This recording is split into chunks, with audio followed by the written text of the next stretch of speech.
Hi, Facebook. It's Sonya Gavankar, and I'm here with our Scott Williams, the author, our Scott Williams.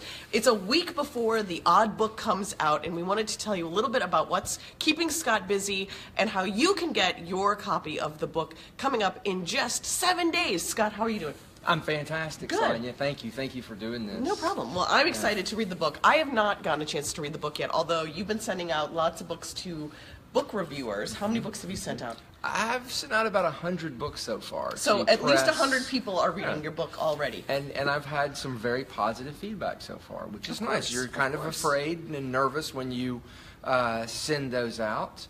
I thought it was interesting. It was a nice comparison for me that in the book, when Odd would send his columns around, he referred to it as being like prayer beads. He would drop them in the mail one at a time and say, please like this, please like this column, please like. So I was like that. I was like, please like this book, please like this book. So we'll see. This is Scott's second book, and this one is actually self-published, right? That's true. Why did you decide to go self-published this time? You know, as a person who communicates for a living, as do you and many of my friends, and John Maynard, who also is one of our friends who just joined. Thanks for joining us, John. John and my mom. Hi, John. I wanted to experiment with the tools and see, how hard is it? I talk to so many people who do what we do for a living, who want to write a book, who have a story to tell, who want to teach people how to do what they do.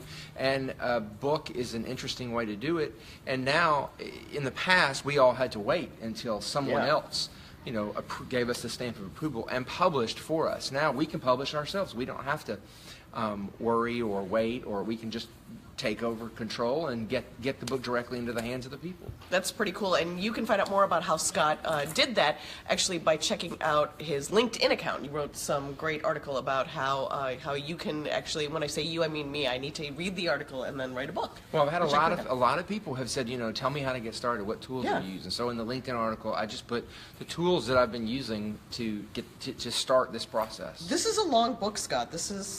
And it has an index. Does it have an index? It does have an index and endnotes and a picture of our Scott or of Odd. Sorry, that's not him. No, that's Odd right there on the front and in the back. So tell us a little bit about Odd McIntyre. He was a pretty cool guy in the 20s, the Jazz Age. Tell us all about who he is. Yeah, absolutely. He actually became the most read, highest paid journalist of his era. What's interesting is about 700 million people read him every day. Now, 700 million people. 700 that's a lot of million people back people in the 20s. read him every single day. You look at somebody now, like one of the night talk shows, they'll get about 2 million visitors, 3 million, and they'll think that's a lot. Yeah. It's 700 million people read about him every day.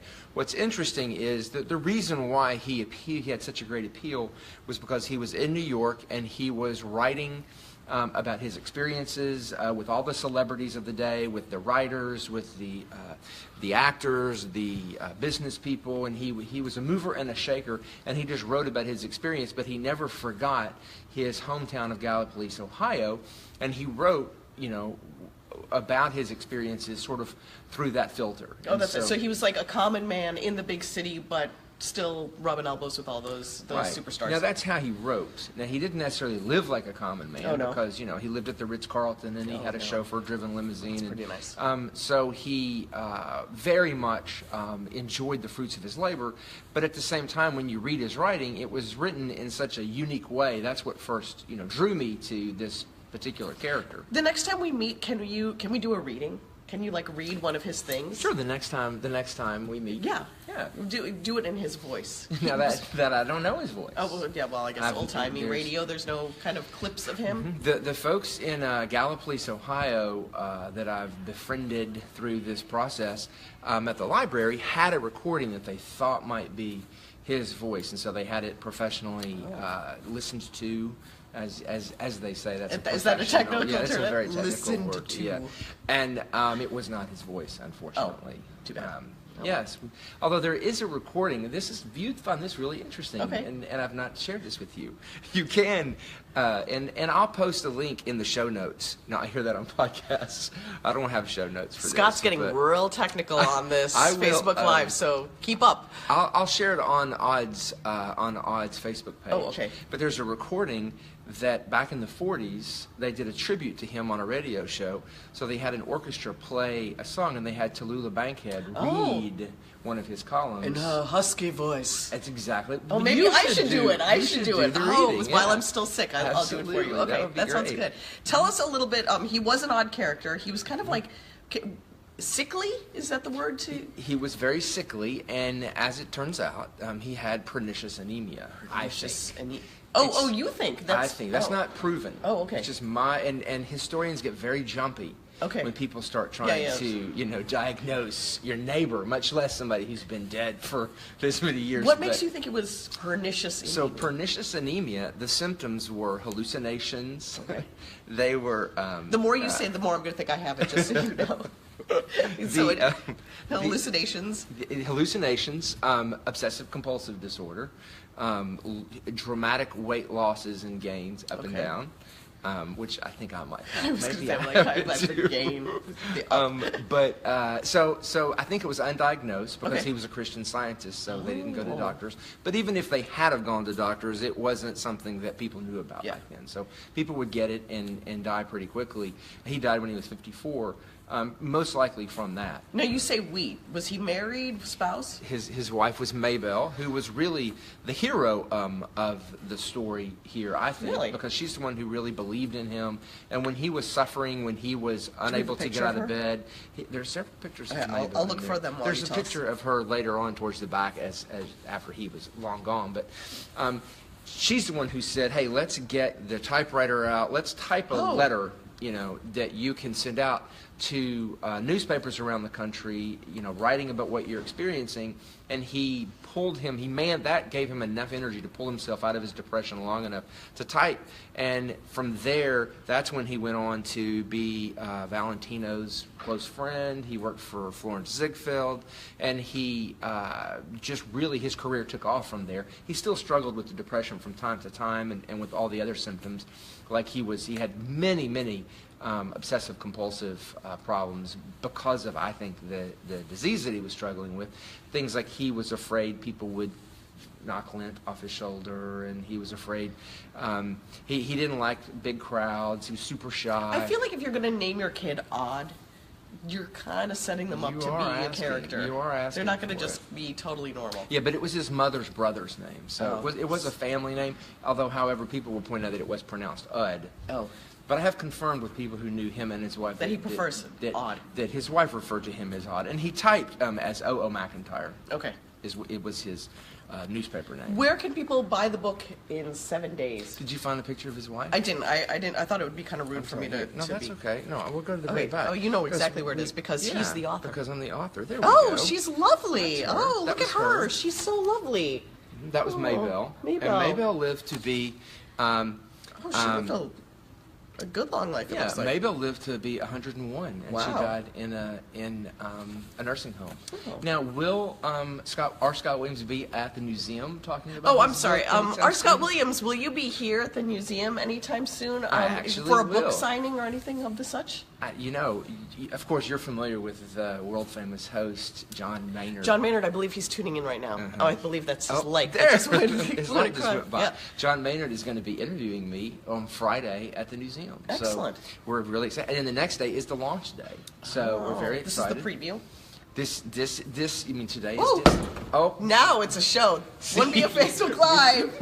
We were counting on... See, just wait long enough. That's now you know that you watched because you saw exciting things happen. Live. So tune in to R. Scott Williams appearing live. Things may fall down during the broadcast. You don't know. Next Friday at the Newseum. You can find it at newseum.org/events to find out more.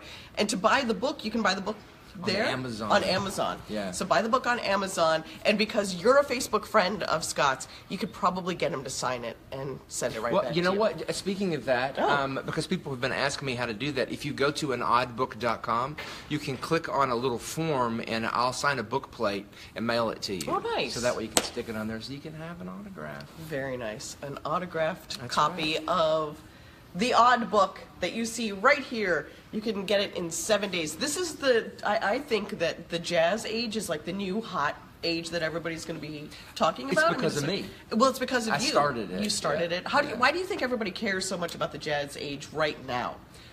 You know, that's an interesting question. I do think there are a lot of things about the 1920s that were sort of a bit of a relief valve. And so we could use some relief right about now. We sure could. Where can people find out more other than your Facebook page? Anoddbook.com. Go to anoddbook.com. How easy is that? And also Instagram. You have a very cool Instagram page. My Instagram has taken off, as they say in the Instagram business. So go to instagram.com/anoddbook. Anything else that we haven't talked about that you would like to share? You know with people? what? Has it been 10 minutes? Because, you know, we, as professionals, we know that it has to be 10 minutes. Well, that's when the sign fell over, right at 10 minutes. That's how we know whether you stayed with it or not. Make sure that you tune in to Scott on all of his social media accounts and also on the Odd Instagram. Some cool stuff coming up. Maybe we'll post a picture of Mrs. O.O. McIntyre. I think she's lovely. I think we should. Do you? Yeah, I think Post, we should show post. one more picture. Another picture? Show another yeah, picture. there's really cool pictures in here. Just, you know, There's kind of of the 130 air. pictures. Now, Oh. ebooks are really popular now. A lot of people are going to, but the ebook doesn't have any pictures, but the printed book has lots of really great pictures. I like this one. I keep coming to it. It's It's you probably evangelist know- Amy Semple McPherson. on her wedding day, maybe? No. No, that's how she dressed. She was Oh, an that's evangelist. she was just very fancy. Very, very fancy. So, pictures like that and many more in the Odd book that you can buy in 7 days. 7 days, ladies and gentlemen. Oh, it starts off with a pretty awesome one, too. This great image of Odd himself. Yeah, it is. It's a cartoon drawn by one of his really close friends who was his roommate. There's a part of the book where they're all in New York. They're all in their early 20s. There's about 8 or 9 of them. They're all kind of living together, hanging out in New York in a sublet apartment. And I sort of think of it as like Friends 1910. You know, so there's actually. So a would Odd picture- be Joey, Let me or would see. it? Oh, I want to see. it. Let me see if I can find it really quick. The picture that makes me So think. Odd would be probably more of a Ross, probably. I think so, but I do whenever.